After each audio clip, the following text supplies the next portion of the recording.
currency crisis model, second generation currency crisis model, and third generation currency crisis model.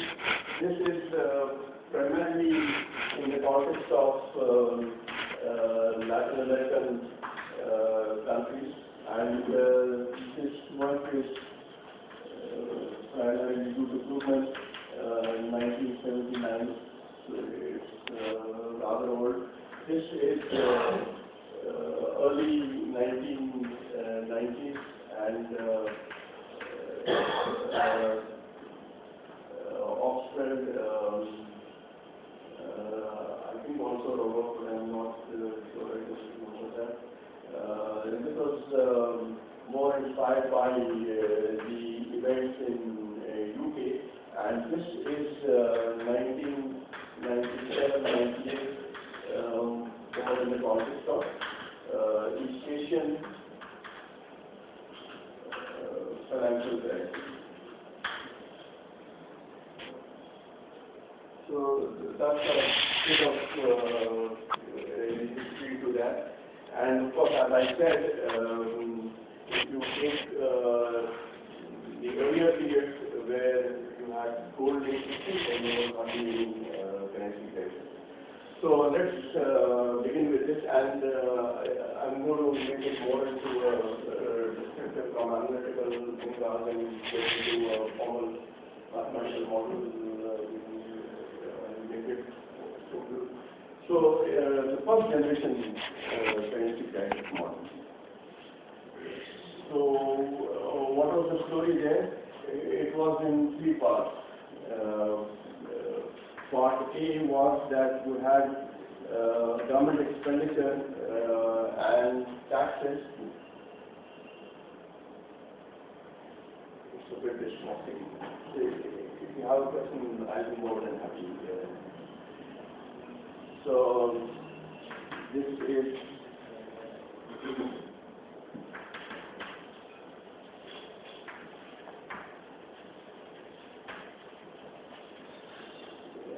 it's a simplified and stylized version. So what it is saying is that you have the government deficit, government expenditure more than the taxes, and that is being financed by the central bank.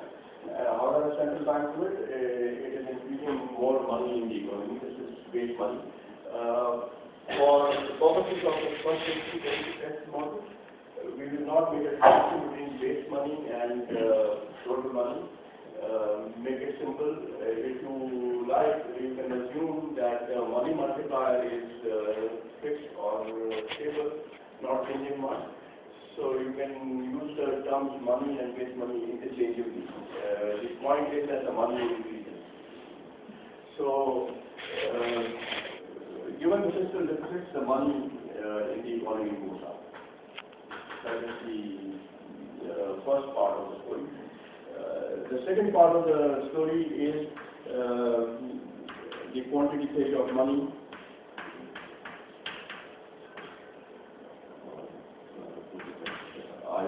So this we are familiar with. This is the money in the economy. This is the price level in the economy.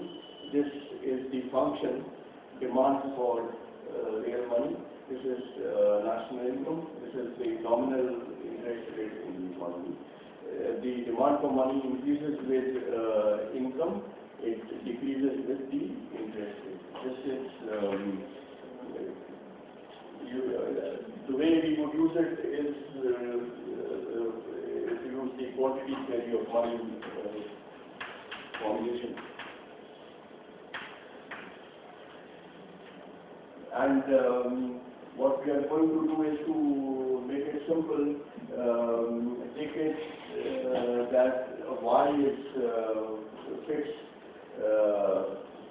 or fixed is not changing much to play a significant role in this whole relationship, so that you can focus on the relationship between money and the prices in the economy. And when you think of Latin America, at least Latin America of the earlier days, then one major silent fact about those countries is very high inflation rate, and in some periods hyperinflation. So as we will discussing in the last case, though this relationship between money and prices is not very unambiguous in the short run context and the context of small growth for money. In the context of large growth for money, you have a more unambiguous relationship between money and the prices. In which case you can simplify the analysis by considering outputs to be given. So now look at the two parts together. You have fiscal deficit.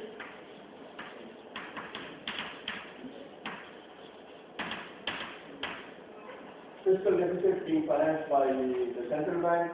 The central bank money goes up. That's the total money in the economy going up, and through the quantity theory of money, the price level in the economy going up. Very simple story.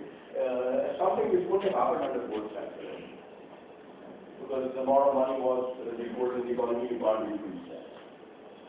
Now, so far observed in part A or part B, I haven't mentioned the exchange rate. Currency has not come into the picture, currency prices part, but that's the third part which links the two. So you have E equal to P by P star. I'm using ordinary Q also. Treat Q as a constant. It's not a constant. Even if it is changing, it is not changing very much. This is the purchasing for parity. So the exchange rate is related to the price levels in the two economies. This is the domestic price level, this is the foreign price level, and here you have a factor which is more or less constant in the context of the model that we are discussing. So what does this say? And to link this part with the first two parts, as the prices go up in the countries, by this relationship, the price of exchange rate taken to be the price of dollar. Price of dollar in terms of the local currency. Let us say we are talking about peso as one currency. So the price of dollar goes up, dollar appreciates, which means that the peso is depreciating. So you have fiscal deficits here, and here you have inflation, and here you have depreciation. Considerable inflation, considerable depreciation, considerable fiscal deficit. That is how the story would have moved. I'm saying would have moved because it didn't move like that. Why didn't it move like that? It didn't move like that because we didn't have flexible exchanges. Instead, it was fixed exchanges. But is the story clear so far? Any questions?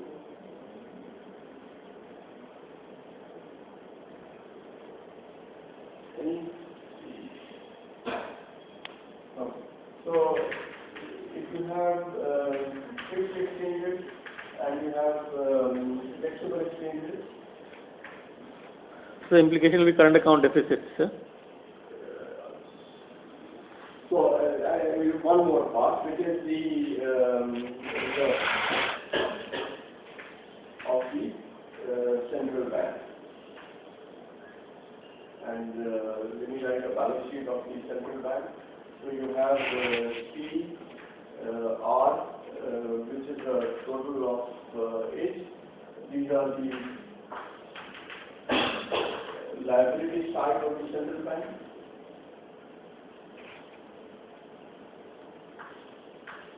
And assets, you have government bonds and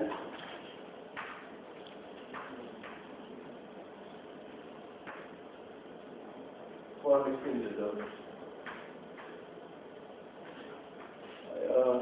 If there is any problem with the balance sheet, let me know. They've done a lot of counting, so. Yeah, it should be easier.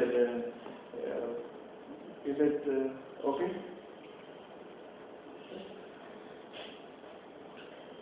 So now I narrated a simple story where you had flexible exchange rates, and if you have flexible exchange rates, then fiscal deficits financed by central bank money expansion through the quantity of money leads to more money, more prices, and through more prices you have depreciation of the peso in Latin America.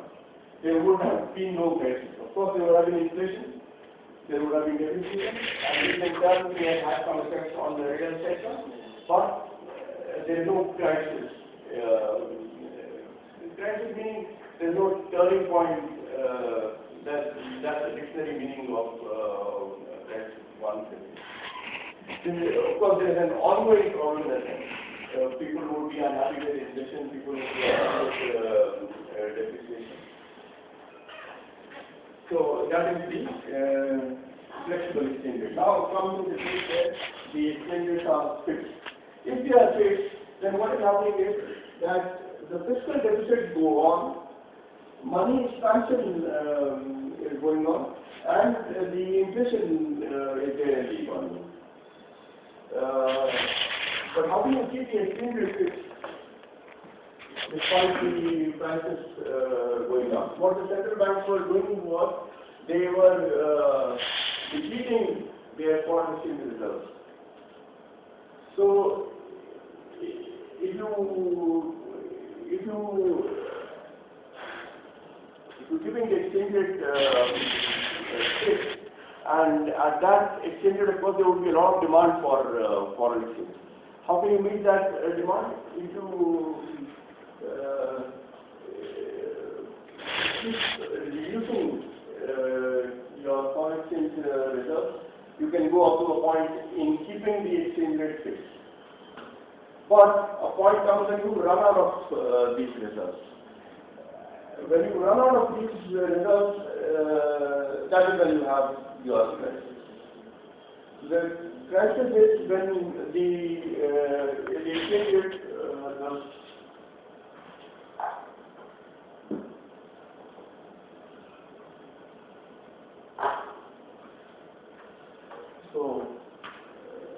peso prime, we have more or less fixed rate, and then the depreciation. At this point, you have foreign exchange reserve with central bank going to zero. You can't defend the exchange rate anymore.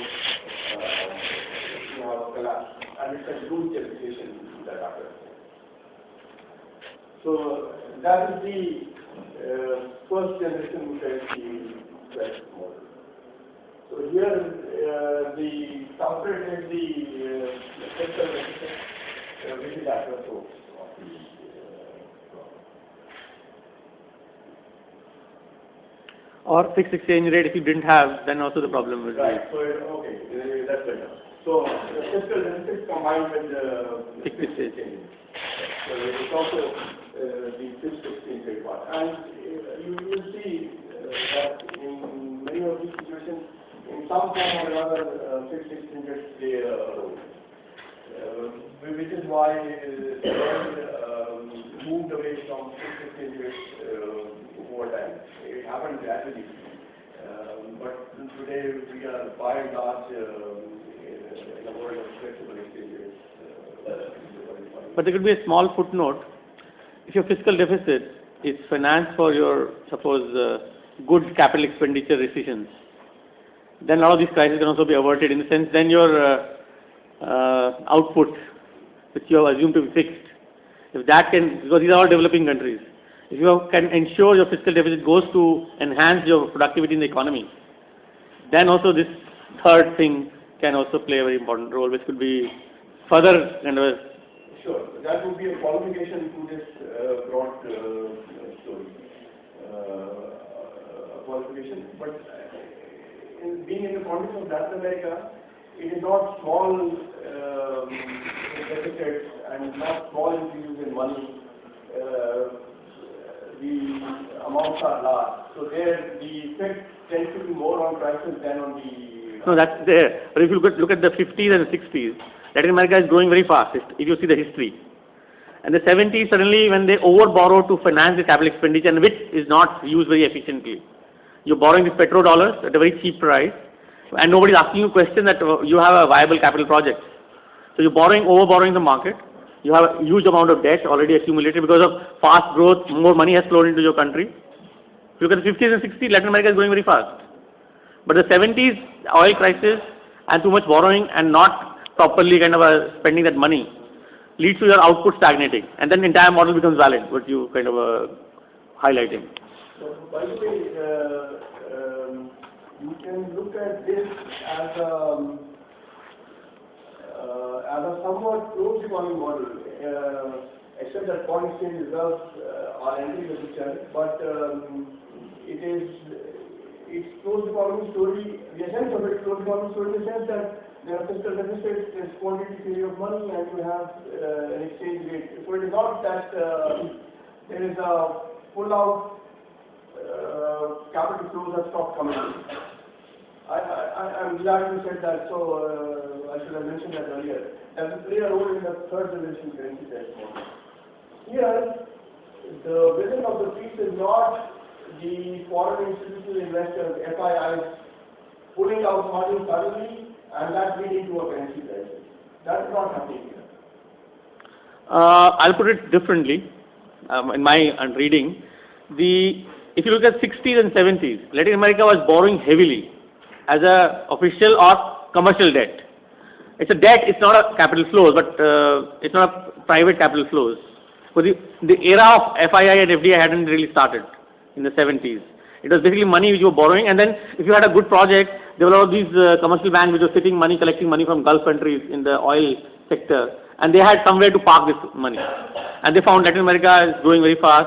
And they made a very rational decision of investing it there, but beyond the capacity they could absorb. And that led to your basically governments realizing that they have to finance these projects and all. That is very true. That is a richer story than this. This is, as I said, a very simplified part, which is focusing on just fiscal deficits, money, fixed exchange rates, depletion of foreign exchange. Added to all this, then you have a more difficult situation. So, should I move on to the second generation?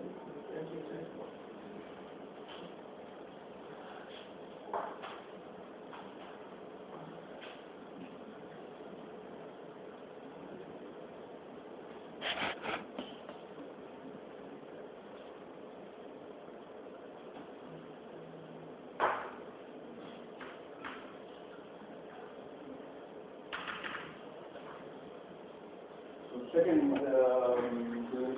currency model, which is, as I mentioned earlier, it's more in the context of UK early 1990s. Now,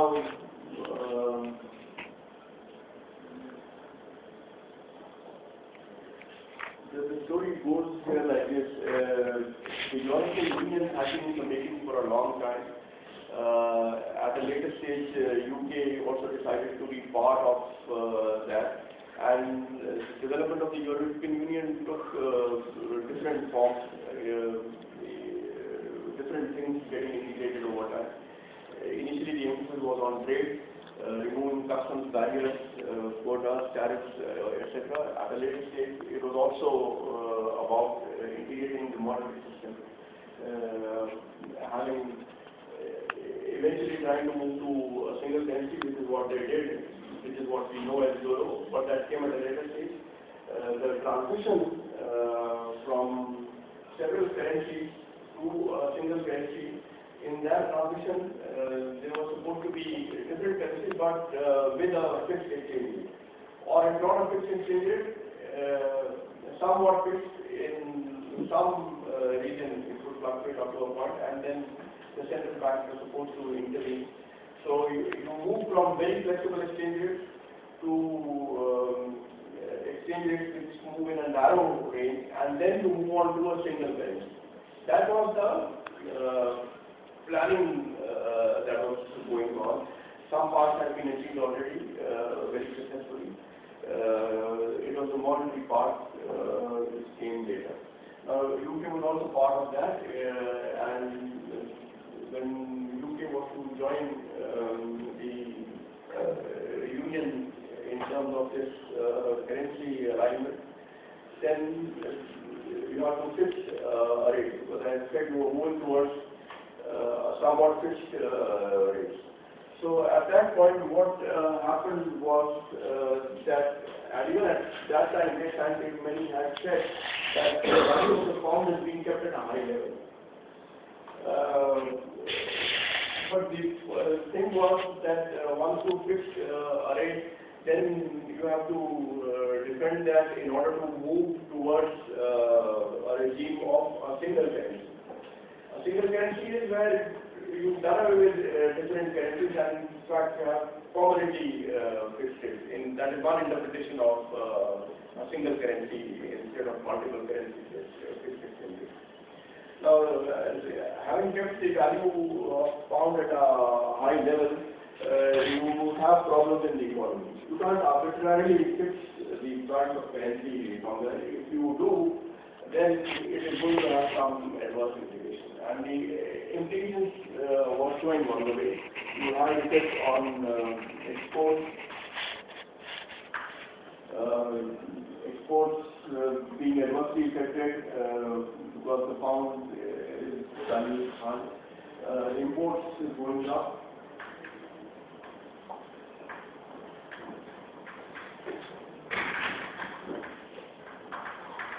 You have trade deficit. There is also another problem when you are trying to keep the exchange rate high.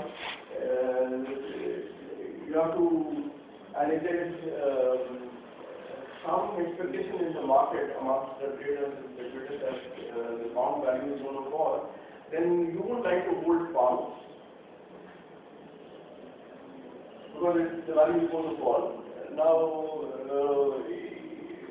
so the only way that you can get investors to hold pounds is that the interest rate is high.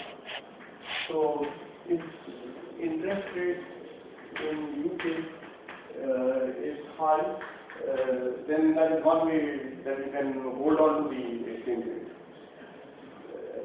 But a high interest rate combined with falling exports has an effect on output. I'm abstracting from growth here. It could be the growth rate falls, or you could say that the level of output falls. Let's simplify the story. There is an adverse effect on the real sector, and it shows up somewhere. Through the investment also you can say that, no? If the rate of interest is high, then domestic investment falls. Investment also. So you can also have a fall in investment. So you have exports falling, you have investment falling, interest rate is high. The economy cannot be doing well. If you shift to a high value of British pounds.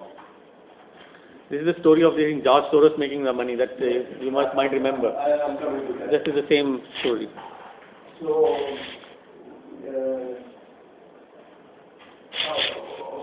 of course, the way I narrated it, it makes it obvious that there is a crisis in the making. It should, in the early 90s, in 1991, around that time, if you can look at all this, then what you would expect and strongly and confidently expect is that the British pound cannot stay at that level, it is going to fall. The British government sooner or later have to do something about this. It cannot stay at that level. And that is where the famous George Soros, trader, speculator, hedge fund manager. Also, he has several writings, also a philosopher. And he's written a lot on financial markets. Here was a trader who took very large positions, shorting British pound, selling British pound, buying other currencies, mark or dollar or whatever. And the Bank of England, since it was committed to maintaining that exchange rate in order to go along the path of integration with Europe on currency matters too, the Bank of England defended the exchange rate. So George Soros would sell pound and the Bank of England would buy. So the Bank of England didn't intervene and it didn't buy, then of course the British pound would fall. So the Bank of England kept doing this and George Soros kept selling the British pound. The Bank of England had to reduce, the reserve story comes in here also. The reserve with the Bank of England fell considerably. And this went on and on, but in the meanwhile, the interest rate on the British pound had to be higher and higher in order to induce somebody to invest the British pound. So this further increasing of the interest rate was hurting the economy even more. The economy was anyway not doing well due to these reasons and possibly due to other reasons as well. Since it was hurting the economy, eventually the British authorities decided to let the pound go, and it fell considerably. When I come to my slide, the first slide is on the data for the British pound, and you will see huge fall there. So there was a currency crisis in the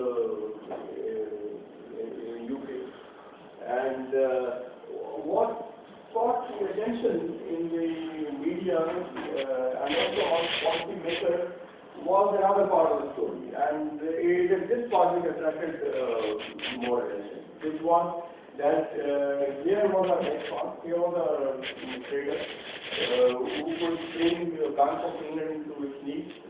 You had a problem, and that's when hedge funds got a bad name, that they are the villains. They can determine exchange rates, they can decide on exchange rates, they can fight against central banks. Now, that is one factual part of the story. Combine it with the underlying economics, and then you have a somewhat different thing. It was then the story changes a bit. It is that there was somebody who possibly hastened the process, accelerated the process, but it is something that would have lasted. In the process, of course, the Bank of England made losses. This is secondary market that we are talking about. The Bank of England made huge losses. George Soros made huge profits. $220 million. $220 million. So that is the now to this is the second generation currency pledge model. Look at the distinction between the two. In this, fiscal deficits are not a part of the story. Inflation is not part of the story. But somewhat fixed exchanges is part of the story. So, in a sense, that is a common theme. So earlier it was more a case of rigid exchanges. Here it was some band had been allowed. It can fall or rise up to a point, but it was a narrow band. So you can take it that the flexibility around was not much, and essentially it collapsed. You had a crisis for the UK. But in a way, it's a bit surprising. I mean, there were money laundering models. And were the regulators or the ones not really bothered about those models to even, or they thought, well, they can take care of this problem? You have underlying phenomena which is going on, which almost indicates to you that whatever George Soros is doing, basically, he's using a simple standard money laundering model to bring maybe Bank of England to its knees. But Bank of England should have known that this is something which is unsustainable situation. You know, expose. I mean, it's one of the simplest model in macroeconomics. It's not a very complicated model in which you really need a deeper understanding of the. No, this is what happened. Now, there could have been another story. The other story is that the UK, whether for prestige reasons or even for long-run integration with Europe, or it could have done another thing, which is that at some point it gave up. But suppose it kept increasing the interest, it would have kept hurting the economy, it would have kept hurting the export. But what you start doing is that you reduce the growth rate of base money. Now suppose it was increasing at, let's say, 7%. You take a decision that we are going to increase it by not 7%, by 6%, 5%, 4% at a smaller rate. Now, at some point, due to these purchasing power parity considerations,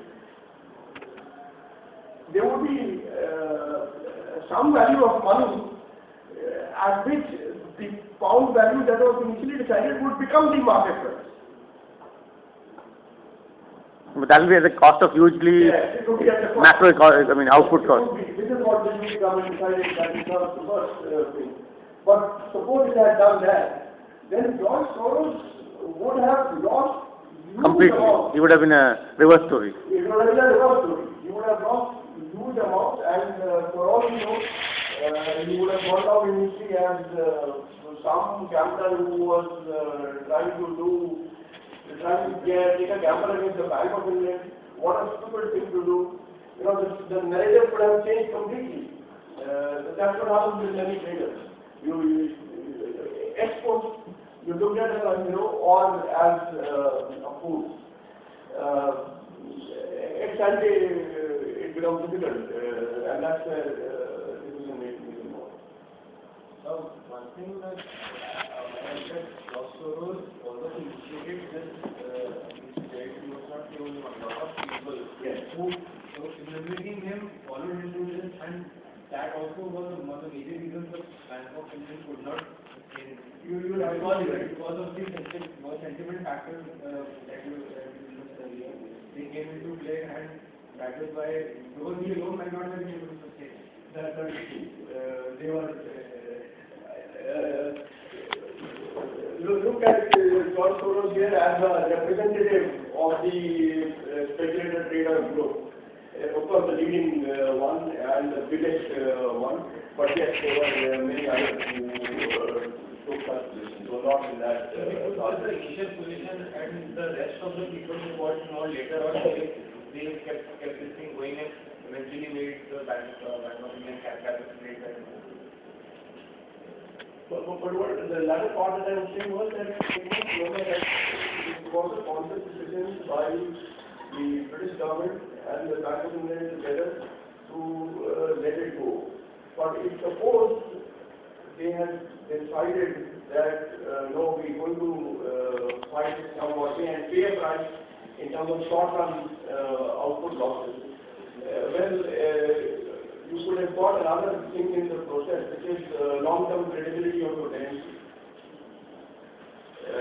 Now, does that give you enough advantages in order to tolerate short-term output losses?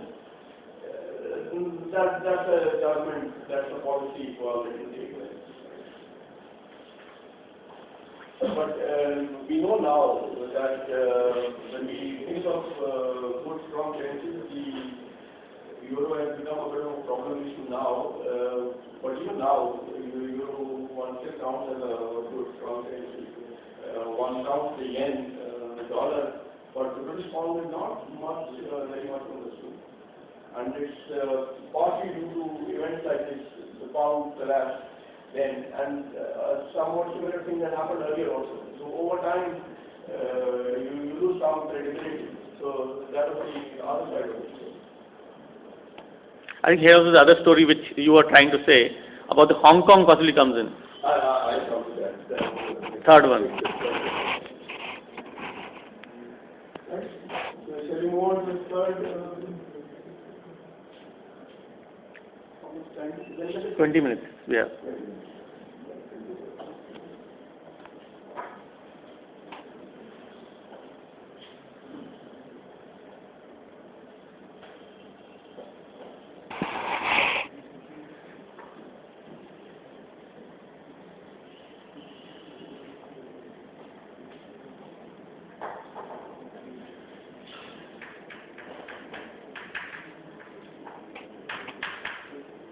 This is the third generation basic access model, and this is associated with East Asia.